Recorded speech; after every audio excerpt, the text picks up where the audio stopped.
నమస్తే, welcome to four sides TV. నేను Vijay Shankar. So మొత్తంగా ఎస్సీ వర్గీకరణకు సంబంధించి ప్రస్తుతం ఎలాంటి చర్చ జరుగుతోంది, అసలు వర్గీకరణ అవసరమా అలాంటి చర్చ కూడా కొన్ని చోట్ల జరుగుతోంది. ఎందుకంటే మాలలు దీనిపై కొంత వ్యతిరేకతను వెల్లబుచ్చుతున్నారు, మాదిగలేమో ఖచ్చితంగా కావాలంటున్నారు. ఎంత శాతం అనే దానికి సంబంధించి చర్చ జరుగుతోంది. ఈ మొత్తం అంశాలకు సంబంధించి మనతో పాటు చర్చించడానికి సిద్ధంగా ఉన్నారు వంగపల్లి శ్రీనివాస్ గారు. వారిని అడిగి మరిన్ని విషయాలు క్షుణ్ణంగా తెలుసుకునే ప్రయత్నం చేద్దాం. శ్రీనివాస్ గారు నమస్కారం అండి. నమస్తే విజయ్ గారు. ఎట్లా అంటే ఫస్ట్ క్వశ్చన్ ఏంటంటే, అసలు వర్గీకరణ అవసరమా అనేటువంటి చర్చ కూడా లేకపోలేదు ఇంకా. ఎందుకంటే ఆల్రెడీ చాలా వరకు విడిపోయి ఉన్నారు, ఇంకా విడిపోవడం అవసరమా అనేటువంటి చర్చ ఉంది కదా. ఎందుకు వర్గీకరణ?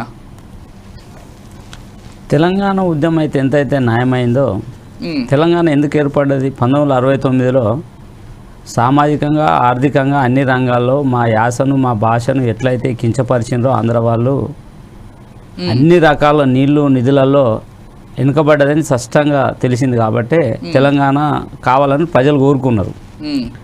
మా మాదిగలలో కూడా ఒకే కులం మాదిగ కులమే ఉద్యోగాలలో రాజకీయంలో అన్ని రాజకీయాలలో ముందు వరుసలో ఉండనేది మాదిగల భావన. అందుకోసమే ఒక ఇంట్లో ముగ్గురు అన్నదమ్ములు ఉంటే సమాన వాట పంచుకుంటారు, ఎవరింట్లో అయినా ఎక్కడైనా. మరి మాదిగలో కూడా వర్గీకరణ కావాలని మాదిగ ఉపకులాలు కోరుకున్నాయి. నువ్వు పెద్దన్న పాత్ర ఉంటే వచ్చిన అవకాశాలు మొత్తము అన్ని మాలలకే చెందుతున్నాయి. ఉదాహరణ, తెలంగాణ యూనివర్సిటీలో 2006-07లో ఒక 9 పోస్టులు ఫిలప్ చేస్తే 9 మాలలే ఉన్నారు అక్కడ. అట్లాంటి సందర్భాలలో మాదిగలకు ఉపకులాలకు అన్యాయం జరుగుతుంది. కాబట్టి ఈ వర్గీకరణ కావాలని మాదిగ దండు రాజ్యంలో 1994లో ఏర్పడ్డది. అందుకోసమే మొన్న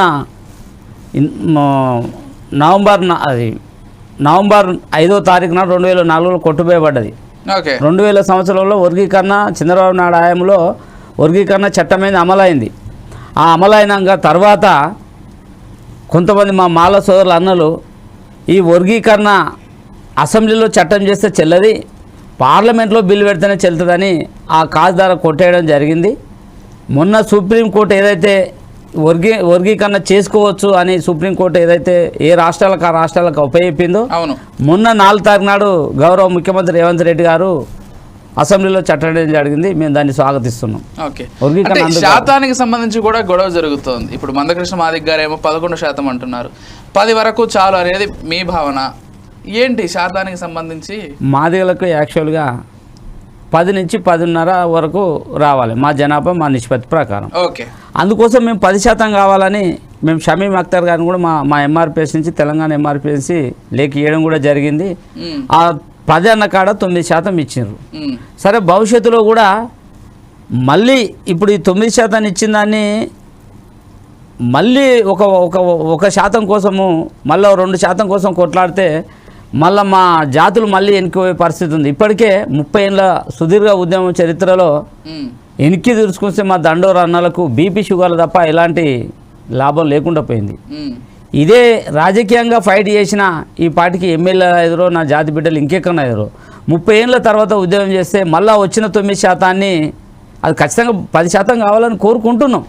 9% ఇచ్చినా మేము సర్దుకోవాలని కూడా మా మాదిగ ఉపకులాలకు మేము 10% ఇస్తే మాలలు వ్యతిరేకించే అవకాశం లేకపోలేదా? మాలలు 10% ఇస్తే మీకు ఇస్తే వాళ్ళు మళ్ళీ అంటే మాకు తగ్గింది అనేది, వాళ్ళు ఇప్పటికే ఆర్థికంగా రాజకీయంగా అన్ని రంగాల్లో ఉన్నారు. వాళ్ళు అన్నారంటే ఈ అంతకన్నా సిగ్గుసేటిన విషయం లేదు. ఆల్రెడీ ఇప్పటి వరకు దోచుకున్నదంతా మాలలే అన్నలే. మీరు లెక్కలు తీయండి. నిజమే, అంటే మీ వైపు నుంచి ఏ విధంగా ఉద్యమాలు జరుగుతున్నాయో మాలల వైపు నుంచి కూడా ఇప్పటికీ ఉద్యమాలు స్టార్ట్ అయ్యాయి, అవునా కదా? అలాది స్టార్ట్ అయినా అది న్యాయబద్ధంగా లేదు. మాది 30 ఏళ్ళ ఉద్యమంలో ఒక 14-15 మంది చనిపోయిన అమరులు. మరి మాల సంఘం పేరు మీద ఎంతమంది ఏ రాస్తారోకాలు జరిగినాయి, ఎక్కడ ఏ ముట్టడిలు జరిగినాయి, ఏ ధర్నాలు జరిగినాయి, ఏ రాస్తారోకాలు జరిగినాయి, ఎంతమంది అమరులైనారు మాలలు కాలే. మా దండోర ఉద్యమం న్యాయమైంది కాబట్టి సబ్బండ కులాలు మాకు మద్దతు తెలిపినాయి. మా దండోర ఉద్యమం న్యాయమైంది కాబట్టి అన్ని పక్షాలు అన్ని రాజకీయ పార్టీలు కూడా మాకు మద్దతు ఇచ్చిన లేఖలు ఇచ్చినాయి. మరి వర్గీకరణ అడ్డుపడ్డది ఏ రాజకీయ పార్టీ చెప్పమాను? ఈ రాష్ట్రంలో ఉమ్మడి రాష్ట్రంలో ఉన్నా కూడా వర్గీకరణకు మేము వ్యతిరేకమని టీడీపీ నుంచి మొదలు పెట్టుకుంటే కాంగ్రెస్ నుంచి బీజేపీ అన్ని పార్టీలు మాకు లేఖలు ఇచ్చినాయి. మరి వద్దని వాళ్ళకి ఎందుకో లేఖలు ఇవ్వలేదు. అది చెప్పాలి, వాళ్ళు చెప్తలేరు. మాది న్యాయమైంది న్యాయమైంది మా డిమాండ్. Right. తెలంగాణ ఉద్యమం ఎంత అయితే న్యాయమైందో ఎస్సీ వర్గీకరణ అంతే న్యాయమైందని అన్ని రాజకీయ పార్టీలు స్వయాన ఒప్పుకున్నాయి, అసెంబ్లీలో తీర్మానం చేసినారు. 4 ఏళ్ల పాటు వర్గీకరణ జరిగింది. 2000 సంవత్సరం నుంచి 2004 వరకు కూడా వర్గీకరణ జరిగింది. మరి న్యాయమైంది కాబట్టే కదా. ఎస్, ఇంకో విషయం, మీరు అమరుల గురించి కూడా ప్రస్తావించారు. చాలా మంది అమరులు అయ్యారు ఈ పోరాటంలో అని. నిజంగానే అమరులను ఈరోజు మీరు పట్టించుకుంటున్నారా? పట్టించుకున్నాం కాబట్టే మేము 2014లో తెలంగాణ ఎంఆర్పిఎస్గా మేము సంఘం ఏర్పాటు చేసినాం. మొట్టమొదటి మా డిమాండ్ అమరుల దగ్గరికి వెళ్ళాం మేము. ఓకే, తెలంగాణ ఎంతైతే న్యాయమైందో మాదిగ దండోరు కూడా అంతే న్యాయమైందని ఆనాటి ముఖ్యమంత్రి కేసీఆర్ గారిని కూడా అడగడం జరిగింది. సార్, మీరు తెలంగాణ కోసం ఎట్లయితే తెలంగాణ రాష్ట్రాన్ని తీసుకొచ్చినరో మా వర్గీకరణ 2000 నుంచి 2004 సంవత్సరంలో జరిగింది. కానీ మా అమరులను ఏ ప్రభుత్వాలు పట్టించుకోలే, మా ఉద్యమ నాయకుడు కూడా ఎవరు పట్టించుకోలేదు సార్. మమ్మల్ని గుర్తించాలి మా అమరులు అన్నప్పుడు 14 కుటుంబాలను రవీంద్ర భారతిలో ఆనాడు ఈటల రాజేందర్ ఉండే టీఆర్ఎస్లో, హరీష్ రావు గారు ఉండే, కవితక్క ఉండే, వీళ్ళందరి సమక్షంలో కూడా ఈ ఉద్యమం న్యాయమైందని వాళ్ళు ఏకీభవించారు. కాబట్టి ఆ కుటుంబాలకు ఒక్కొక్క కుటుంబానికి 150,000 చొప్పున గవర్నమెంట్ నుండి ఇప్పించిన చరిత్ర మా తెలంగాణ ఎంఆర్పిఎస్ది. ఎవరు పట్టించుకోవాలి అమరులను. ఇప్పుడు ఈ ఎంఆర్పిఎస్ లో భాగంగా మీరు మాత్రమే ఉన్నారా? మందకృష్ణ మాదిగ వీళ్ళు కూడా ఇంక్లూడ్ అయి ఉన్నారా? మేము సపరేట్గా ఉన్నాం. మందకృష్ణ ఎంఆర్పిఎస్గా ఉన్నారు, మాకు పెద్దన్నగా ఆయనే. మేము సపరేట్గా ఆయన కూడా పోరాడిండా? ఆయనే కదా అమర్ల తరపున ఏనాడు కూడా మందకృష్ణ రాలేదు. మీరు కాలేదంటే అమర్ల కుటుంబాలని ఇప్పుడు నిన్న మొన్న సురేందర్ మాధవ్ కుటుంబం దగ్గరికి వెళ్ళాము. ఆయన ఆల్రెడీ ఆ రోజు తెలుగులో వచ్చింది, రగన్న ఇంటర్వ్యూ తీసుకున్నాడు, చూసినాం. మమ్మల్ని ఏ రోజు కూడా మా పెద్దన్న మా కృష్ణన్న మా దగ్గర మా అమర్ల కుటుంబాల దగ్గరలో అని వాళ్ళ తండ్రి చెప్పిండు, మేము చెప్పలే. మహేష్ మాదిగ కుటుంబాన్ని పరామర్శించినాం. ఇట్లా చాలామంది చనిపోయిన వాళ్ళు ఉన్నారు, భారతి మాదిగ, భాగ్య యాదవ్. నేను అడిగేది ఏంటంటే, నిజంగా మాదిగల కోసం పోరాడిన వాళ్ళు లేకపోతే ఈ వర్గీకరణ కోసం పోరాడిన వాళ్ళు ఎవరైనా ఉన్నారంటే అమరులైన వాళ్ళనే చెప్పుకోవాలి. అవును, మీకంటే, కృష్ణన్న కంటే, అందరికంటే. అంతే. కానీ ఈరోజు క్రెడిట్స్ అన్నీ ఎవరికి వెళ్తున్నాయంటే తెలంగాణ సమాజానికి తెలుసు, తెలుగు ప్రజలకు తెలుసు, మీకు కూడా వ్యక్తిగతంగా తెలుసు. ఎందుకు ఒక వ్యక్తికి మాత్రమే వెళ్తున్నాయి క్రెడిట్స్? అందుకే కదా మేము ఇప్పుడు అసెంబ్లీలో బిల్లు పాస్ కాగానే మేము నెక్స్ట్ రోజే అంబేద్కర్ విగ్రహానికి పూలదండ వేసినాం. ఈ వర్గీకరణ విజయం అమరులకు అంకితం అని మేము ప్రకటించినాం. గుడ్. మార్చి 1 తారీఖు నాడు అమరుల సంస్మరణ సభ పెడుతున్నాం. ఓకే. మొన్న మాతో పాటు మా దండోర ఉద్యమంలో పెద్ద దిక్కు అయిన కృష్ణమాదేవి కూడా ఒక విధంగా చెప్పాలంటే కృష్ణాన్నను లీడర్గా తయారు చేసిన దాంట్లో మోత్కుపల్లి నరసింహులు అనేది ప్రధాన పాత్ర కూడా ఉంది. ఆ రోజు అప్పట్లో నేను ఉద్యమంలో 94లో నేను ఉద్యమంలో రాకముందుకే 94లో స్టార్ట్ అయింది దండోర ఉద్యమం. అప్పుడు ఆయన కృష్ణమాదిగా అన్న నరసింహులు అన్న దగ్గరికే వెళ్ళేది. అప్పుడు అట్లాంటి ఉద్యమం మా జాతిలో ఒక పెద్ద దిక్కు, ఒక సంస్కర్తగా మోత్కుపల్లి నరసింహులు అనుకున్నాం. మీరు కూడా అమరులు వచ్చి పరామర్శిస్తే బాగుంటుందని మా ఎంఆర్పిఎస్ ఆధ్వర్యంలో మొన్న మేము ఫ్రైడే రోజు నరసింహులన్నను తీసుకొని కూడా అమరుల కుటుంబాలను పరామర్శించినాం. వాళ్ళ స్థితిగతులు ఎట్లున్నాయంటే చూస్తే కిరాయి ఇల్లు, చిన్న రూము, ఇంత దండోర ఉద్యమం పతాక స్థాయికి ఎదిగింది. దండోర ఉద్యమం అంటే దండోర అంటే తెలియని లేరు ఉమ్మడి రాష్ట్రాలలో. మరి అట్లాంటి కృష్ణాన్ని అంత పేరు వచ్చిన మరి ఒకరోజన్నా అమరులను పరామర్శించిన చరిత్ర లేదు. మేము పరామర్శించినాము. అందుకోసమే ఓ రోజు మందకృష్ణ అనేది ఏమని అంటాడు, గతంలో చాలా సందర్భాలు చూడు, కాంగ్రెస్ వాళ్ళు తెలంగాణ అనగానే ఇచ్చింది మేము కాంగ్రెస్ వాళ్ళు అని చెప్పుకుంటారు. అవును, టీఆర్ఎస్ వాళ్ళు తెచ్చింది మేము టీఆర్ఎస్ వాళ్ళు అని చెప్పుకుంటుంటారు. మరి తెచ్చింది కేసీఆర్ గారు అయితే, ఇచ్చింది సోనియా గాంధీ అయితే, మరి చనిపోయిన వాళ్ళ గురించి ఏందన్నాడు మందకృష్ణ చాలా సందర్భాల్లో మాట్లాడిండు. నిజం. మరి ఇప్పుడు ఈ చనిపోయిన అమరుల పరిస్థితి ఏందో కృష్ణ చెప్పాలి. మొన్న మాట్లాడిండు, ఇప్పటి వరకు ఆయన మాట్లాడుతున్నాడు. మరి అమరుల కుటుంబాల గురించి ఏనోడు పట్టుకున్నాడు. అసెంబ్లీ ముందు అమరుల స్తూపం ఉంది, తెలంగాణ అమరుల. మరి దండోల అమరుల స్తూపం కావాలని ఏనాడు అన్న కృష్ణ ఫైట్ చేసిండా? అమరుల కుటుంబాల గురించి పరామర్శించుడు దేవుడు వాళ్ళ కుటుంబాలు కనీసం ఒక రోజు ఒక విగ్రహం ఎక్కడన్నా పెట్టాలని ఏర్పాటు చేసిండా? మేము తెలంగాణ ఎంఆర్పిఎస్గా మేము అప్పటి నుంచి ఇప్పటి తెలంగాణ ప్రభుత్వం ఉన్నప్పుడు కూడా అన్నాం, ఫైట్ చేస్తూనే ఉన్నాం, రేపు భవిష్యత్తులో కూడా చేస్తాం. ఏంది మా డిమాండ్? అమరులకు ఏదైతే వాళ్ళ కుటుంబాలకు ఆ రోజు 1,50,000 ఇచ్చినాం, ఆ రోజు కూడా ఒక ఉద్యోగం ఇవ్వాలని అని ఫైట్ చేసినాం. ఆ ఇంట్లో ఒక ఇల్లు ఇవ్వాలని అసలు అది కంప్లీట్గా నేను అంటే ఆ కుటుంబాలకు మేము అండగా ఉన్నాం. ఈ రోజును సురేందర్ మాదిగ తండ్రి యాదయ్య, యాదయ్యని అడగండి, మహేష్ కుటుంబాన్ని అడగండి, దామోదర కుటుంబాన్ని అడగండి. ఇప్పుడు వీళ్ళందరూ అట్లే కాకుండా చాలా అమరుల కుటుంబాలు ఉన్నాయి. వీళ్ళతో పాటు 14 మంది చనిపోయారు.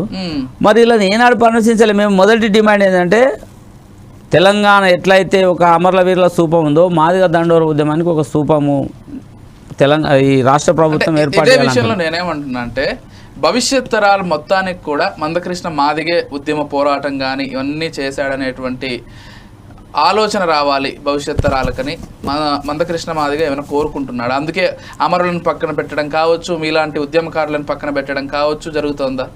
అవునంటారా కాదంటారా? సూటిగా ఒకటే మాట. ఇది 100% మేము అవునని అంటాం. ఎందుకంటే ఉద్యమకారుడు ఆయనకు పెద్దన్న పాత్ర, మందకృష్ణ అంటే వాళ్ళకు ఆయన పిల్లలుగా మేము ఆయన చూసి ఉద్యమాలు నేర్చుకున్నాం. ఆయన దండోర ఉద్యమానికి 94లో ఏర్పడినప్పుడు ఆ ఏర్పడిన వాళ్ళు ఎవరు లేరు ఇప్పుడు ఆయన దగ్గర. మీరు అడుగుతుంటే మాకు కూడా నిజం అనిపిస్తుంది. ఇప్పుడు అమరులను దిక్కు పట్టించుకోలే, ఉద్యమకారులను మాకు కృష్ణన్నకు వ్యక్తిగతంగా వైరుధ్యం ఏం లేదు, సిద్ధాంతపరంగా విభేదిస్తున్నాం తప్ప వ్యక్తిగతంగా నాకు గెట్టు పంచేది లేదు, అన్నకేం లేదు కదా. ఇద్దరు పొత్తులు ఏం ఇద్దరు. ఒకప్పుడు మీ ఇద్దరు అన్నదమ్ముల్లాగా ఉండేటోళ్ళు, అసలు ఆయనకు నమ్మిన బంట అంటే మీరే ఉండేది. ఎందుకు ఈరోజు ఇంత విభేదం రావడానికి కారణం ఏంటి? అది అన్నని అడగాలి. ఎందుకు వంగపల్లి సీన్ను నువ్వు పక్కకు పెట్టినావు అనేది కృష్ణని అడగాలి, నేను కాదు కదా. నేను ఆయన నమ్మకంగా పనిచేసిన. మీరేదో టీఆర్ఎస్ కి దగ్గర అయినరని, కేసీఆర్ ని దగ్గర తీసుకున్నారని, లేకపోతే కేసీఆర్ మిమ్మల్ని దగ్గర తీసుకున్నాడని, ఇంకా గట్టిగా చెప్పాలంటే మీరు బీఆర్ఎస్ ప్రభుత్వానికి అమ్ముడు పోయిండ్రు అనేది మాట బయట. మేము అమ్ముడు పోలే, ఎక్కడ అమ్ముడు వ్యక్తిని కాదు. ఒకవేళ అమ్ముడే పోయేది ఉంటే 2014లో నాకు ఎమ్మెల్యే టికెట్ ఇస్తాను టీఆర్ఎస్ అన్నది, కాంగ్రెస్ ప్రభుత్వం కూడా అన్నది. ఈ విషయాన్ని నేను స్వయాన పోయి మా కృష్ణన్నకే చెప్పిన ఆ రోజు, అన్న నన్ను దామోదర రాయ నరసింహన్న రమ్మంటుండు సాయంత్రం గన్పాగ్ హోటల్ దగ్గర ఒక ప్రొఫెసర్, ఇప్పుడు అతను జాబుల నుండి యూనివర్సిటీలో చేసేస్తుండు, యూనివర్సిటీలో పనిచేస్తుండు ఇప్పుడు ప్రజెంట్ కూడా. పేరు సందర్భం వచ్చినప్పుడు ఇప్పుడు మేము చెప్తున్నాము. ఆ ప్రొఫెసర్ నువ్వు రాతమ్మే అని చెప్పిండు. ఓకే, కానీ నేను ఆ విషయాన్ని తీసుకొని అంత నమ్మకంగా ఉండి, అన్న నాకు టికెట్ ఇస్తానన్నట్టు అంటే వంగపల్లి మనం ఉన్నాం కానీ అంటే నేను అతనితోటే నేను ప్రయాణించిన. టీఆర్ఎస్ కూడా ఒక వ్యక్తి నాకు ఫోన్ చేసి నువ్వు కేసీఆర్ దగ్గరకు వస్తే నీకు టికెట్ ఇస్తానంటే ఆ వ్యక్తికి ఫోన్ చేసి ఏమన్నాడు, ఆ వ్యక్తి ఇప్పుడు కాంగ్రెస్ ఉన్నాడు, ఏమయ్యా మా వంగపల్లి దొరలతో ఉంటాడా, కమిట్మెంట్ కాగల వ్యక్తి అని మాట్లాడినాడు. తెలంగాణ రాష్ట్రం ఏర్పడిన తర్వాత ఎన్నికలు జరిగినాక కర్ణ ప్రభాకరు కృష్ణను ఒక ఎన్టీవీ ఇంటర్వ్యూలో అడిగినప్పుడు మా వంగపల్లి నిజాయితీ పరుడాయా, మా వంగపల్లి జాతి కోసం నిలబడ్డాడు, మీరు టికెట్లు ఇస్తాన్న మీ దగ్గర రాలేదని ఎన్టీవీలో మాట్లాడండి. ఇదే కృష్ణన్న కాదని చెప్పండి. అసలు మీరెందుకు వ్యక్తిగతంగా ఎమ్మెల్యే టికెట్ అంటే అది ఆ రోజు టీఆర్ఎస్ పార్టీ చాలా బలంగా ఉన్నటువంటి పార్టీ, అప్పుడే పార్టీ తెలంగాణ ఏర్పడింది, ఖచ్చితంగా నిలబడినటువంటి స్థానాలన్నీ గెలుస్తాయనే ధీమా ఉంది.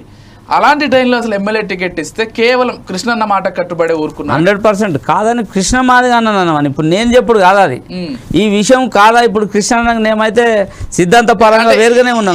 అడగండి మీరు, రేపు కలిసినా ఇంకెప్పుడు సందర్భం వచ్చినప్పుడు ఈ విషయం కాదని కృష్ణ మాదిగా అడగమనండి, కృష్ణ అడగమనండి, ఖచ్చితంగా మీరు అడగండి. ఆ విషయం స్వయాన పోయి నేను చెప్పిన ఆయన మీద జాతి కోసం బాధే ఉంది. జాతి మోడ్లో పదవులు వస్తాయి పోతే ఇంకా లైఫ్ ఉంది, ఫ్యూచర్ ఉంది.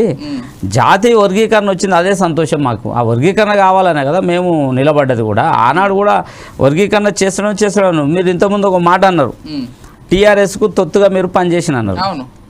మేము టీఆర్ఎస్కి ఎప్పుడు తొత్తుగా ఏం పనిచేయలే. మరి ఎందుకు కేసీఆర్ వచ్చి మీ పెళ్లి దగ్గర అన్ని గంటలకు స్పెండ్ చేయాల్సిన పని ఏముంది? పెద్ద పెద్ద వాళ్ళకి అపాయింట్మెంట్ అయినటువంటి కేసీఆర్ గారు మీ పెళ్లి దగ్గరికి వచ్చి అన్ని గంటల పాటు ఉన్నారంటే ఎవరికైనా అనుమానం వస్తుంది కదా. రైట్, మంచి క్వశ్చన్ వేసిరన్న. నేను కార్డు ఇయ్యమన్నది కృష్ణ నాకు తెలియదా? నా పెళ్లి నాది ఇంటర్ క్యాస్ట్ మ్యారేజ్, అమ్మాయి బీసీ. Okay okay. నా పెళ్లి 2 గంటలలో రిజిస్టర్ మ్యారేజ్ చేసుకున్న టైంలో కృష్ణ మాది అప్షిగూడ దగ్గర ఒక దగ్గర ఒక ప్లేస్లో ఉంటే నేను పుదీనా జ్యూస్ ఇచ్చి నా పెళ్ళికి అంటే రేపు రిసెప్షన్ వస్తాను పెళ్ళిగో అన్నాడు. ఆ రోజు కూడా కేసీఆర్ కార్డు ఇచ్చినావా అంటే ఇచ్చినా ఖచ్చితంగా వస్తా అని చెప్పిండు అని చెప్పాను. అంటే కృష్ణమాదేవి తెలియకుండా నేను కార్డు ఇవ్వలే కదా. ఇవాళ రిజిస్ట్రేషను నెక్స్ట్ రోజు, ఇవాళ రిజిస్టర్ మ్యారేజ్ 10 తారీఖు నాడు మే 11 నాడు రిసెప్షన్ మూటకొండూరులో నా సొంత గ్రామంలో. ఓకే. నేను 10 తారీఖు నాడు పూదిన చేసి 8:30 నుంచి 9 గంటల మధ్య నాకు 11 గంటలకు నా పెళ్లి రిజిస్టర్ మ్యారేజ్. అయినా నా పెళ్లి 2 గంటలు ఉందని కూడా నేను కృష్ణన్న దగ్గర పోయి జ్యూస్ ఇచ్చిన, పుదీనా జ్యూస్ తీసుకుపోయి ఇచ్చిన. అంత నమ్మకం అంటే పెళ్లి 2 గంటలు అనగా ఎవడన్నా ఇస్తాడా పోయి అంటే ఎంత నమ్మకంగా ఉన్నా. నా పెళ్లి అవుతుందని కూడా తెలుసు. కార్డు ఇచ్చినామని ఆ రోజు మే 10 తారీఖు నాడు అడిగిండు. అప్సిగూడలో ఒక గెస్ట్ హౌస్లో ఉన్నప్పుడు అడిగిండు ఇట్లా కేసీఆర్ కార్డు ఇచ్చినా వస్తాడు అంటే వస్తాడన్నా కంపల్సరీ 100% వస్తాడు. అరే ఆయన కూడా ఆయనకు తెలియకుండా ఇవ్వలేదు కదా. నా పెళ్లి పత్రిక ఇప్పుడు మందకృష్ణ మాది ఆశీస్సులతోటనే ఉంది ఆ కార్డు కూడా. అదే కార్డు నేను కేసీఆర్ గారికి ఇచ్చిన. కార్డు ఇచ్చిన తెల్లారి ఆల్రెడీ ఆయన 12:30 1కి వచ్చి సాయంత్రం 1:30కి వచ్చి 5 o'clock వరకు 5 o'clock దాకా ఉండి ఏం మాట్లాడలే. మేము ఇద్దరం కలిసి సీక్రెట్ ముచ్చట పెట్టలే. కేసీఆర్ నేను కలిసి లేకపోతే కేసీఆర్ నేను కలిసి సపరేట్ ఒక రూమ్లో మాట్లాడలే. ఆ కాబోయే సీఎం అని పేపర్లలో అప్పటికి అంత కాన్వాయ్ గీన్వాయ్ మొత్తం ఇచ్చినట్టుంది. పబ్లిక్లను ఇద్దరం కలిసి కూడా ఒక 5 నిమిషాలు మాట్లాడి ఉంటే ఇప్పుడు రిజల్ట్ రాలేదు. మే 16కు రిజల్ట్ కాన్వాయ్ ఇచ్చేసింది. 8-9 తారీఖు నుంచో కాన్వాయ్ కాబోయే సీఎం అని మొత్తం ఇచ్చేసింది. ఆ ప్రచారం కూడా జరిగింది. ఇంటెలిజెన్స్ రిపోర్ట్ మొత్తం ఇచ్చేసినట్టుంది. మీరు చెప్పండి, ఇది కంప్లీట్ కాలే, మీరు తొత్తానని చెప్తాను. అయితే అతను వచ్చినాక ఇక్కడ కూడా నేను సపరేట్ మాట్లాడలేదే. 4 గంటలు మళ్ళీ సాయంత్రం నేను స్టే మీది పోవాలి. కోన్ రామ్ సార్ నుంచి మొదలు పెట్టుకుంటే ఆనాడు చైర్మన్ కదా, జేఏసీ చైర్మన్గా చాలామంది వాళ్ళు వచ్చి గోవర్ధన్ నూట యూనివర్సిటీ, మా ఆర్ఎస్ ప్రవీణ్ కుమార్ అప్పుడు ఐపీఎస్, అవును వీళ్ళందరూ ఉన్నా కానీ వీళ్ళందరూ నా ఇంటి ముంగట చూసిన కృష్ణమాదిగా అన్న వచ్చినాకనే నేను స్టేజ్ మీదకి ఇచ్చిన. రిసెప్షన్ మ్యారేజ్ చేసుకున్నప్పుడు స్టేజ్ మీద అంటే ఎంత కాంప్లిమెంట్గా ఉన్నా. కేసీఆర్ మధ్యాహ్నం టైంలో వచ్చిండు వెళ్ళిపోయాడు.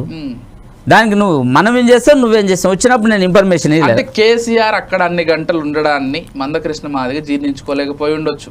లేకపోతే ఇంత అంటే వీరిద్దరి మధ్య ఇంత సఖ్యత లేకపోతే ఇన్ని గంటలు ఉండాల్సిన అవసరం ఏం లేదని ఆయనకు అనుమానం వచ్చింది. అవును, మరి తెల్లారి నన్ను అడగనుంటు ఏమైనా జరిగిందని నేను అడగాలి. నేను ఇంకా తర్వాత గ్యాప్ ఎట్లా వచ్చింది అంటే మీరు మళ్ళీ వచ్చి తరచుగా కలుస్తుండే వల్ల కృష్ణమాదిగా అన్న తర్వాత నెక్స్ట్ రోజే ఆయన పెళ్లిళ్ళు అలిగిపోయినామని పక్క ఉన్న వాళ్ళు చెప్పారు.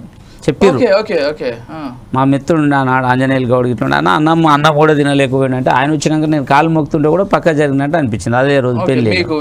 అంటే ఆయన ఎంత స్వార్థం. ఆయన వచ్చే వరకు పూలదండలు మార్చుకోకుండా స్టేజ్ మీద నేను వెయిట్ చేసిన. ఆయన వచ్చినాకనే పూలదండ వేసి ఫస్ట్ అతనే వస్తే కాలు మొక్కి ఆశీర్వాదం తీసుకుందాను ఓపిక ఇట్లా జరిగినప్పుడు ఎన్నికి జరిగింది. ఆయన జనం చాలా మంది వచ్చారు 10,000 దాకా. నేను చెప్పడం కాదు, అది అక్కడ ఉన్న వాళ్ళని అడిగిన అవుతారు.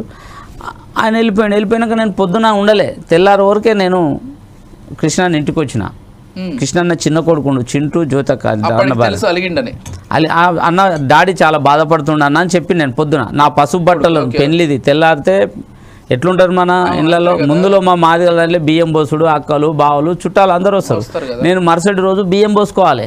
బియ్యం పోసుకునేది ఇచ్చిపెట్టి కూడా స్వయాన కృష్ణన్న ఇంటికి వస్తే కృష్ణన్న లేడు, హైదరాబాద్లో లేడు. హనుమంతరావు ఇంటి దగ్గర ఉంటాడు డిడి కాలనీలో. ఊరు నుండి వచ్చిన మూటకొండూరు నుంచి 60 కిలోమీటర్ల నుంచి వచ్చినప్పుడు ఆయన చిన్న కొడుకు చింటూ అంటాం. అతన్ని అడిగిన చింటూ డాడీలే అంటే డాడీ బాధపడ్డాడన్న.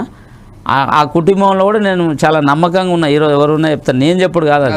అడిగితే అక్క కూడా బాధపడే వెళ్ళిపోతే రామ్నగర్ ఉండే రామ్నగర్ ఒకరోజు కామారెడ్డి, ఒకరోజు నిజామాబాద్, ఒకరోజు మంచిర్యాల ఇట్నే తిరుక్కుంటున్నా. 3-4 రోజులు పెళ్లి పెట్టి 4వ నుంచి 5వ రోజు వంగపల్లి శ్రీనివాస్ బహిష్కరణ అని వచ్చింది. నాకు ఒక నోటీస్ ఇవ్వలేదే కృష్ణమాదిగా, ఎలాంటి మాటలు మాట్లాడలేదే. ఇచ్చినప్పుడు సన్నిహితులు ఏమైనా చెప్పారా దేనికి అలిగాడని? ఆల్రెడీ ఒక కాశీం అనే ప్రొఫెసర్ను నేను అడిగిన, అన్న ఏంది కృష్ణ ఇట్లా అంటుండట. కాశీం మొదటి నుంచి మా దండోర ఉద్యమానికి అండదండగా ఉన్నాడు. కరపత్రాలు కానీ ఎలాంటి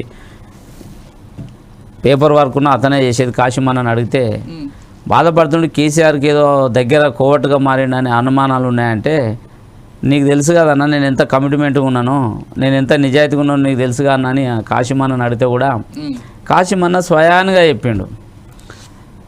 కృష్ణమాదయ్య గారిని అడిగిండట, అన్న ఆయన నిజాయితీగానే ఉన్నాడు, మరి ఎందుకన్నా వంగపల్లి సీన్ ఎందుకు నువ్వు తీసేయాలనుకుంటున్నావు అంటే, కాశీం నువ్వు విరసంలో ఉన్నావు కదా, మావోయిస్టులు లాంటి వాళ్ళు వాటి చెప్పొద్దు, కానీ ఆయన అన్న మాట వాళ్ళకు రెడ్ హ్యాండ్గా కోవట దొరికితే ఏం మాట్లాడిస్తారంటే మేము ఒక నోటీస్ ఇస్తామన్నా అని చెప్పిరట. దానికి నన్ను నోటీస్ ఇస్తామంటే నేను రెడ్ హ్యాండ్గానే చూసినా అన్నాడు. రెడ్ హ్యాండ్గా ఏం చూసిండు? నేను కేసీఆర్ తోటి కలవంగా చూసిండా? ఎలాంటి చూడలేదు. అట్లాంటి ఆయనతోటి మాట్లాడి ఆ విషయాలు మాట్లాడితే కట్ చేసి ఇమీడియట్లీ మళ్ళీ బహిష్కరణని పెట్టిండు. శాశ్వత బహిష్కరణ ఎక్కడన్నా ఉంటుందా? నన్ను శాశ్వత బహిష్కరణని ప్రకటించిండు. అట్లాంటి మీ దగ్గర వివరణ కూడా తీసుకో, వివరణ కాదు, ఒక నోటీసు కాదు, ఏది అంటే అదే కృష్ణ మాదిగ తోటి ఉంటాయనే ఒక వ్యక్తి నన్ను తీసేయాలనుకొని ఒక వ్యక్తిని పంపించిండు. ఆ వ్యక్తి ఏమన్నాడు తెలుసా? నాకు ఫోన్ చేసి కూడా, తమ్మి ఇప్పటి వరకు నువ్వు ఇంత కమిట్మెంట్, ఇంత నిజాయితీగా ఉన్నావు, దండోర ఉద్యమంలో అన్ని రకాలుగా నువ్వు ఆయనకు అన్ని ఉన్నావు, మిలిటెంట్ ఉద్యమాలు అన్నిట్లున్నా, నీలాంటి వాడిని తీసేస్తే నువ్వు మళ్ళీ కృష్ణమాది దగ్గరకు వస్తే నువ్వు ఆగమైతే తప్ప నువ్వు రాకని కూడా చెప్పిండు. ఈయన తోలిచ్చిన మనిషే. ఓకే, అంటే నన్ను ఏదైతే బహిష్కరించి రాపో వంగపల్లి అనే వ్యక్తే, ఆ వ్యక్తే నాకు ఫోన్ చేసి నువ్వు మళ్ళీ ఆక కృష్ణమాదిగ తోటి వస్తే నువ్వు ఆగమైతే తమ్మి నీ జీవితము, ఇట్లా చాలా మందిని కృష్ణమాదిగ కొద్దిగా పేరు రాగానే దూరం పెడుతుంటాడు అని చెప్పిండు. అంటే నేను అనుకునేది ఆయన మేము సంఘం పెట్టినాం, మేము మా తెలంగాణ ఎంఆర్పిఎస్ స్టార్ట్ అయింది, నువ్వు కేసీఆర్ దగ్గర నువ్వు ఇప్పుడు వర్గీకరణ కోసం ఏర్పడినప్పుడు, తెలంగాణ రాష్ట్రం ఏర్పడినాక మొట్టమొదటి అసెంబ్లీ సమావేశాల్లో తీర్మానం జరిగింది నవంబర్లో. ఇది కేసీఆర్ మేల జూన్లో అధికారంలో చేపట్టినాక, అధికారం ప్రమాణ స్వీకారం చేసినాక నవంబర్ సమావేశాలలో వర్గీకరణ బిల్లు పాస్ చేసింది.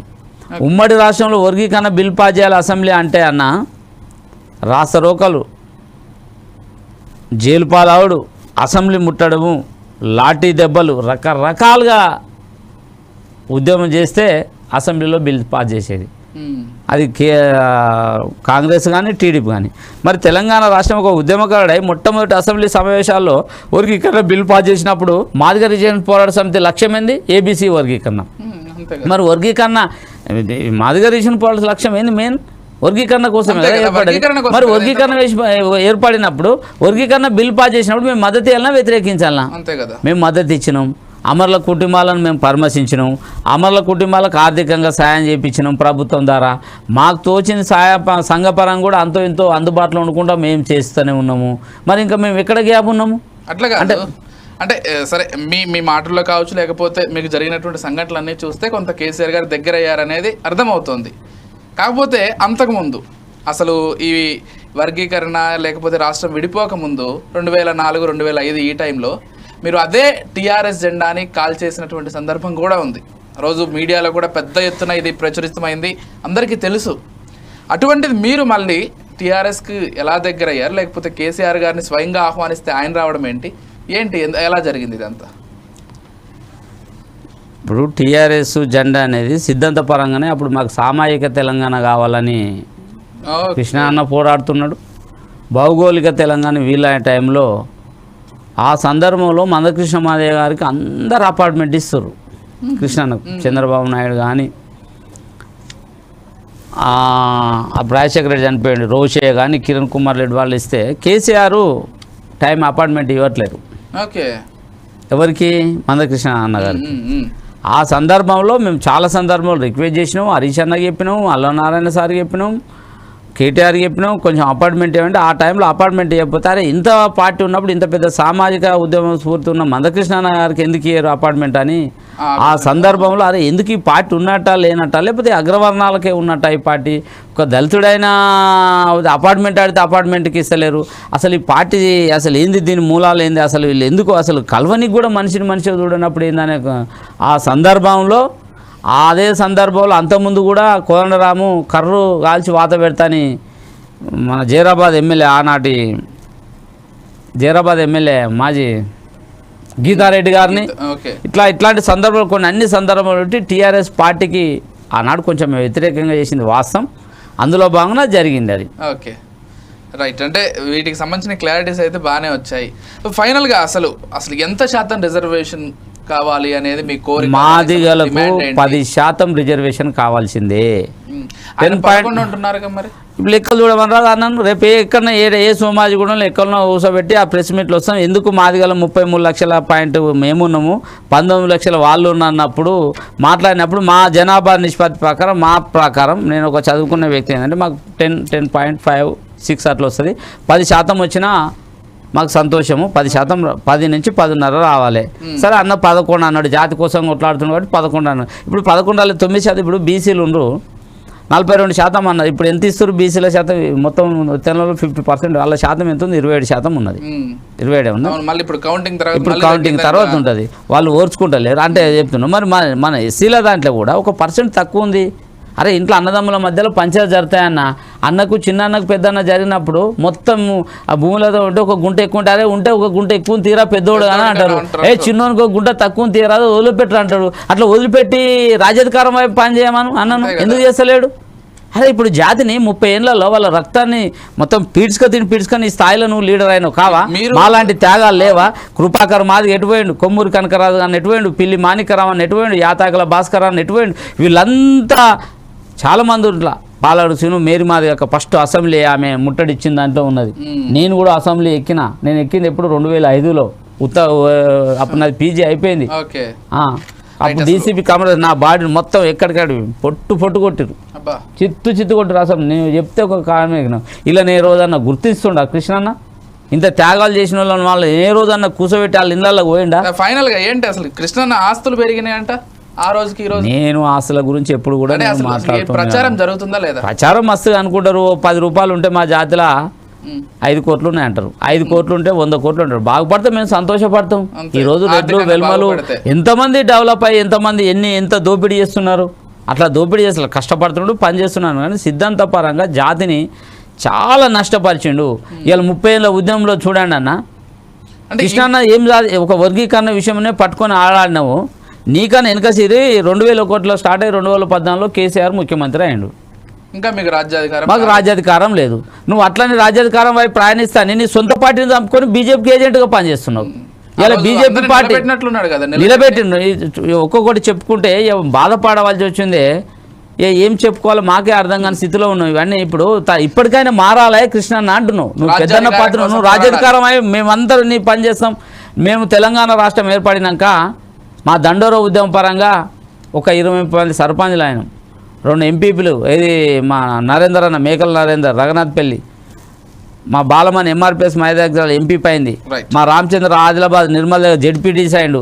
ఇట్లా ఆయన నువ్వు దండోర ఉద్యమం 30 ఏళ్ళలో ఒక వార్డు నెంబర్ ఎంఆర్పిఎస్ అయిందేమో చెప్పమనండి. ఈయన నిలబడమనండి, మీరు అందరూ సపోర్ట్ చేస్తారు కదా. ఈయన నిలబడితే ఏడ గెలిచిన డిపాజిట్ దక్కలే. వరదన్నపేటలో 70,000 ఓట్లున్న వరదన్నపేటలో ఎమ్మెల్యేగా నిలబడితే కనీసం డిపాజిట్ దక్కలే. ఓటు చైతన్యం మాదిగలకు ఓటు చైతన్యం రాలే. ఆ ఓటు చైతన్యం నేర్పాలని కృష్ణ మాదిగ అన్నకు చెప్తున్నాము. ఈయన చూడండి, సొంత పార్టీని చంపుకొని బీజేపీ పార్టీకి ఎట్లా మద్దతు తెలుపుతుండే అన్న. దగ్గర నుంచి ఇంకా ఎక్కువైనట్టుందిగా. మనువాదం రూపంలో పోతుండు ఖచ్చితంగా. అది ఎప్పటికైనా ప్రమాదము. ఆనాడు అంబేద్కరే చెప్పిండు. ఈయన పొద్దున్న లేస్తే పూలే అంబేద్కర్ సిద్ధాంతాలు అంటాడు. పూలే అంబేద్కర్ సిద్ధాంతాలు రోడ్డు రాజ్యాధికారం అని చెప్తలేడు అంబేద్కర్ ఇట్లా. మరి ఎందుకు ఆ విధంగా చెప్తలేడు? చూడు, ఒక వ్యక్తి 3 పార్టీలు 4 పార్టీలు మారిన వాళ్ళు ఉన్నారు. కానీ ఒకే వ్యక్తి 3 పార్టీలు స్థాపించిన ఘనత మా కృష్ణన్నకు ఉంది. ఎట్లా అంటే 2004లో మహాజన సంఘర్షణ సమితి పెట్టినారు. ఊసా బెల్లానేకని అప్పుడు ఉన్నారు. వాళ్ళు ఎందుకు విడిపోయిండో చెప్పాలి. 2004 2005 అయిపోయింది. మళ్ళీ ఎంఆర్పిఎస్ ఉద్యమం అన్నాడు. మళ్ళీ 2009లో తిలింగ పార్టీని తెర మీద తీసుకొచ్చిన అందరిని ఆయా నియోజకవర్గాలలో పోటీ చేయాలన్నాడు. మళ్ళీ అందరు విత్రా చేయమంటారా? పోటీ చేయించి ఎన్నోట్లు రాని నిలబడాలి. అందరు అంటే అమ్ముడు పోయేటట్టు సంస్కృతి నేర్పింది నువ్వే కదా. ఇప్పుడు నీకు నేను ఒక పోటీ ఉంటే నేను విత్రా అవుతా అంటే నువ్వు నాకు ఏదో ఇస్తా అంటేనే కదా. అది మళ్ళీ జాతిని మళ్ళీ విత్రా చేయించినావు అంటే ఏమి అయినట్టు? మళ్ళీ అమ్ముడు పోయే పరిస్థితి నువ్వు తీసుకొచ్చినావు. పోనీ అది జరిగిపోయింది. మళ్ళీ 2010 నుంచి వర్గీకరణ. 2014లో మోతుపల్లి నరసింహరావు ఉంటే టీడీపీ, దామోదరాన్ని ఉంటే కాంగ్రెస్. వీళ్ళంతా పార్టీ ఏజెంట్లు. మనమే సొంతంగా రాజ్యాధికారం వైపు ప్రయాణిద్దామని తీసుకొచ్చినావు. మహాజన సోషలిస్ట్ పార్టీ పెట్టినావు. ఆ సొంత పార్టీని చంపుకొని మళ్ళీ ఆ సొంత పార్టీ మీద ఎందుకు ఫైట్ చేయలేను? మళ్ళీ ఎంఆర్పిఎస్ అయినావు. ఇలా బీసీల గురించి మాట్లాడుతున్నాడు కృష్ణ అన్న. నీ సొంత ఉన్న బీసీ ప్రదీప్ గౌడ్ ఎక్కడుండి ఇప్పుడు ఆ పార్టీలో ఉన్నాడా? అంటే సొంత పార్టీని చంపుకొని నువ్వు బీజేపీ అయిపోతున్నావు కదా. ఏమనంటే కేంద్రం ఇచ్చిందా? పంజాబ్లో దేవేందర్ సింగ్ రిజర్వేషన్లకు అనుకూలంగా తీర్పిస్తే ఆ తీర్పు అనుకూలంగా మాకు కూడా తీర్పు అనుకూలంగా వస్తాను. నువ్వు 2022లో వేసినావు. మరి 2004లో కొట్టుడు పోతే 5 తారీఖు నవంబర్ 2004 5వ తారీఖు కొట్టుడు పోయింది వర్గీకరణ. మరి 2005లో 6, 7, 8, 9, 10 ఎందుకు వేయలే మరి ఈయన కోట్ల? అదే కదా. మరి వేయాలి కదా. మళ్ళీ 14 తర్వాత నువ్వు బీజేపీ ప్రతిపక్షంలో ఉన్నప్పుడు 14కు ముందు మేము అధికారంలో 100 రోజులు చేస్తాను, 100 రోజులు చేసిందా? బీజేపీ కూడా వేయలేదు కదా. నిజంగా బీజేపీలో చేస్తే చట్టసభల్లో పార్లమెంట్లో బిల్లు ఎందుకు పాస్ చేయలేదు బీజేపీ ప్రభుత్వం? సరే, ఫైనల్గా ఒక్క ప్రశ్న. మందకృష్ణ మాదిగ ఏ పార్టీ అధికారంలో ఉంటే ఆ పార్టీకి అనుకూలంగా వ్యవహరిస్తారనేది బాగా అనిపిస్తుంది. మన బీజేపీతో అనుకూలంగా వ్యవహరించిన తర్వాత ఇంకా ఎక్కువైంది. అది ఏమంటారు అన్న?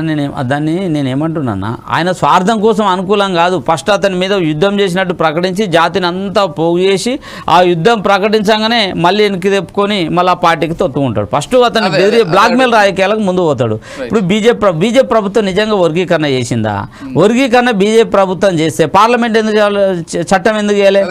370 ఆర్టికల్ మరి చట్టం చేసుకున్నారు, ఎన్నో సమస్యలు పరిష్కరించుకున్నారు. మరి నిజంగా బీజేపీ 10 సంవత్సరాల అధికారంలో మోడీ వచ్చి కౌలించుకున్నాడు. మరి కౌలించుకున్నప్పుడు నువ్వు ఎందుకు పార్లమెంట్లో బిల్లు పెట్టలే? రైట్, అంత పోనీ. బీజేపీ పాలిత 29 రాష్ట్రాలు ఉన్నాయన్న ఈ దేశంలో. 18 రాష్ట్రాలలో బీజేపీ అధికారంలో ఉంది. మరి ఆ బీజేపీ అధికారంలో ఉన్న దగ్గర వర్గీకరణ కమిషన్ వేసిందా వర్గీకరణ కోసము? లేకపోతే అక్కడ వర్గీకరణ కావాలని అక్కడ ఏదైనా సుప్రీంకోర్టు ఇచ్చిన తీర్పును అమలు చేసే పరిస్థితి వచ్చిందా? బిల్లు ప్రవేశపెట్టిన అసెంబ్లీలో. మరి అక్కడ ఎందుకో పెట్టలేదు. ఈయన ఇక్కడ కాదు మాట్లాడేది. వాస్తవం చెప్పాలంటే ఇక్కడ కోర్టు తీర్పు ఆగస్టు 1 తారీఖు నాడు వచ్చింది. ఇమీడియట్లీ రేవంత్ రెడ్డి గారు ఏం చేశారు? ముఖ్యమంత్రి గారు ఉత్తమ్ కుమార్ రెడ్డిని చైర్మన్ ప్రకటించిండు. మళ్ళీ ఏకసభ్య కమిషన్ చైర్మన్ అఖ్తర్ గారిని నియమించిండ్రు. ప్రాసెస్ జరుగుతున్నది. మొన్న అసెంబ్లీలో తీర్పిచ్చినాక 1,00,000 డప్పులు పెట్టిర్రు. 1000 గొంతుల సభ పెట్టినావు. ఏమన్నాడు కృష్ణన్న? వర్గీకరణ అమలు అయితే విజయోత్సవాలు అన్నాడు, కాకపోతే చావు డప్పు అన్నాడు. అంటే ఆయన మాటలు చూడు. బీజేపీ కానీ క్రెడిట్ అంతా బీజేపీకి రాలేదని బాధపడుతుండు. ఆయన ఏం చేసిండు? ఈయన ఒక్క నిమిషం వినండి. ఆ వర్గీకరణ అమలు చేసినాడు, చట్టం చేసింది బిల్లు. మరి ఇది మా విజయమే, మాదిగల విజయం, కాంగ్రెస్ ధన్యవాదాలని ఎందుకు చెప్పలేదు? అంటే ఈయన బీజేపీ లైన్లో ఉండు కాబట్టి బీజేపీ మళ్ళీ ఎటు యూటర్న్ తీసుకుంటున్న భయానికి కాంగ్రెస్కు క్రెడిట్ దక్కకుండా ఉండాలి. అసలు కాంగ్రెస్లో ఏమన్నాడు? ఈ వర్గీకరణ మల్లికార్జున ఖార్గే జాతీయ అధ్యక్షుడు, కొప్పులరాజు వాళ్ళే ఉన్నాడు, ఇక్కడ బట్టాను వీళ్ళందరినీ కాదని రేవంత్ రెడ్డి వర్గీకరణ చేసిండు కదా. మరి దాన్ని నువ్వు ఎందుకు స్వాగతించవు? హర్షించాలిగా. అంటే నువ్వు జాతిని మళ్ళా ఇంకో సిచ్యువేషన్కి మొన్నటి వరకు నేతకానులను లంగలు దొంగలు మాలల తొత్తులు ఉన్నారు. ఇప్పుడు నేతకారణలతో పెట్టి మళ్ళీ అదొక పంచాయతీ పెడుతుండు. అంటే వర్గీకరణ కాదు. మా కృష్ణన్నని మీ టీవీ ద్వారా కోరుకునేది ఏంటంటే రాజ్యాధికారం ప్రయాణించు, రాజ్యాధికారం నుంచి ఇది ఖచ్చితంగా రాజ్యాధికారం ప్రయాణించు. మీకు అందరం కలిసి వచ్చి జాతులను కూడా సబ్బండ అనగారిన వర్గాలను మనం ముందుకు తీసుకువెళ్దామని మేము కోరుకుంటున్నాం. ఖచ్చితంగా రాజ్యాధికారం వరకు మళ్ళీ బీజేపీతో పెడితే మనువాదానికి ఒకటి చెప్పదలుచుకున్నా, మాదిగ వాదమే ప్రతివాదం. ఆనాడు ₹20 అన్నాడు. ఇప్పటి వరకు వర్గీకరణ ఎంత పర్సెంట్ ఉందో ఆ లెటరు ఇచ్చిన దాంట్లో బయట పెట్టామని కృష్ణన్న. దాని మీద అంతో ఎంతో మా సోదరుడు విశారాన్న క్లారిటీ ఇచ్చిండు. ఏబీసీలను 3 వర్గాలుగా విభజించాలి, ఇంత పర్సెంట్ రావాలి, ఇంత క్లారిటీ ఇచ్చిండు. నువ్వు 30 ఏళ్ళ ఉద్యమంలో దాని మీద స్పష్టతే నువ్వు క్లారిటీ ఇవ్వలే. 7% వస్తుంది అనుకుంటే ఏ శాతం ఏందా రాని అన్నారు చాలా సందర్భంలో. ఇప్పుడు 9% ఇచ్చిందని నిన్ను సాగతీయకుండా మళ్ళీ వర్గీకరణ అంటే వర్గీకరణ కావాలని కృష్ణమాదేవికి లేదు, మందకృష్ణ గారికి లేదు. వర్గీకరణ జరిగితే ఇప్పుడు ఆయన దగ్గరికి ఎవడు పోతాడు? దీన్నే మాదిని అడ్డపెట్టి ఫైట్ చేయాలని కదా. వర్గీకరణ అయ్యి రాజ్యాధికారమై ప్రయాణించాలని లేదు. Okay, fine. Thank you Srinivas గారు, థ్యాంక్ యూ సో మచ్ అండి. చాలా క్లారిఫికేషన్స్ ఇచ్చారు మన ఇంటర్వ్యూ ద్వారా. అండ్ ఒకటే మీరు ఫైనల్గా చెప్పదలుచుకుందని మాత్రం అర్థమవుతుంది. ఎలాగో వర్గీకరణ జరిగిపోయింది కాబట్టి రాజ్యాధికారం దిశగానే ఈరోజు మీరంతా ప్రయాణించాలని కంకణం కట్టుకున్నారు. సరే, ఎవరైతే దీనికి క్రెడిట్స్ కోరుకుంటున్నారో వాళ్ళు కూడా అదే వైపు ప్రయాణించాలనేది మీ భావన. ఫైనల్గా ఏం చెప్తారు? మీ అన్నదమ్ములకు, అక్క చెల్లెళ్ళకి ఏం చెప్తారు? మీ వాళ్ళకి చెప్పేసి క్లోజ్ చేసేద్దాం. నేను నా మాది ఉపకులాల ప్రజలకు కోరుకునేది ఒకటే, నా మాల అన్న సోదరులకు కూడా కోరుకునేది వరకే. 1% మాకు ఎక్కువ వచ్చిందని మీ అనుమానాలు మాలలకు ఉన్నా, 1% మాకు తక్కువ ఉంది, 1-2% తక్కువ ఉందని మా మాది అన్నలకు, అక్కలకు, చెల్లెళ్ళకు ఉన్నా, ఇవన్నీ పక్కపెట్టి మనం అంతిమంగా రాజ్యాధికారం దిశ ప్రయాణించినప్పుడే మన బతుకులు మారుతాయని సందర్భంగా మీకు గుర్తు చేస్తున్నా. ఏవైతే పార్టీలు ఉన్నాయో రేపు అన్ని పార్టీలు మాదిగలకు రాజకీయంగా అన్ని రంగాల్లో కూడా ఇంత పర్సెంటేజ్ ప్రకటించాలి రాజకీయ పార్టీలు అనేది ఈ టీవీ ఛానల్ ద్వారా నేను మిమ్మల్ని కోరుతున్న రాజకీయ పార్టీలకు కూడా ఏ పార్టీ ఇంత రాజకీయంగా ఇప్పుడు ఏది ఇప్పుడు రేపు అసెంబ్లీలో 19 ఉన్నాయి మాయి దాంట్లో కూడా మా మాదిగ జనాభా మాల జనాభా ప్రకారం నిష్పత్తి ప్రకారము మాకు అమలు చేయాలని రాజకీయ పార్టీలు ప్రకటించాలి. అట్లాంటి పార్టీ తోటి మేము ప్రయాణిస్తాం. లేదు అంటవా స్వతంత్రంగా బీసీ పార్టీ వచ్చినా ఇంకా మా అనగాన వర్గాలు మా కృష్ణాన్న లాంటి వాళ్ళు పార్టీ పెట్టినా ఖచ్చితంగా మేము దాన్ని హర్షిస్తాం. రాజ్యాధికారం ఏమైనా అంతిమ లక్ష్యం. ఆ దిశగా పనిచేసినప్పుడే మనం బతుకులు మారుతాయి. ఈ వేదిక ద్వారా నేను మరొక ఈ టీవీ ఛానల్ ద్వారా గంట చక్రపాణి సార్కు, మల్లెపల్లి లక్ష్మీ సార్ కూడా మీరు జాతిలో పెద్ద దిక్కు మేధావులు అనుకున్నారు. మీరు చివరి స్థాయిలో ఆయన ఒక ఆయన ఇప్పుడు వీసీగా ఉన్న మల్లెపల్లి లక్ష్మీ లాంటి వాళ్ళు ఇంకా చాలామంది ప్రొఫెసర్లు ఉన్నా మీరు ఈ వర్గీకరణ ఉద్యమాన్ని స్టాప్ చేయించి మీరు ఒక మాదిగా మేధావులు అనుకుంటే వాళ్ళు రాజ్యాధికారం వైపు ప్రయాణించుదాము, మీకు తక్కువ వచ్చిందని మాకు ఎక్కువ వచ్చిందని పక్కకు పెట్టి మాదిగలు కలిసి ఐక్య ఉద్యమంతో రాజ్యాధికారం వైపు ప్రయాణించాలనేది ఈ టీవీ ఛానల్ ద్వారా మేము వేడుకుంటున్నా. జై భీమ్, జై మాదిగ. రైట్, థ్యాంక్ యూ అండి. Thank you so much Vangapalli Srinivas గారు. సో మొత్తంగా ఇది వంగపల్లి శ్రీనివాస్ గారు చెప్పేది. అటు మందకృష్ణ మాదిగ గారితో ఉన్నటువంటి విభేదాలకు సంబంధించి, అన్ని అనుమానాలకు సంబంధించి క్లారిఫికేషన్ ఇచ్చే ప్రయత్నం చేశారు. దాంతోపాటుగా వర్గీకరణ ఎలాగో జరిగింది కాబట్టి 1-2% సంబంధించి మళ్ళీ భవిష్యత్తులో అడుగుతాం, దాంట్లో ఇబ్బంది ఏం లేదు. కాకపోతే రాజ్యాధికారమే లక్ష్యంగా మేము ముందుకు సాగుతామని చెప్తున్నారు. Thank you for watching 4 Sides TV.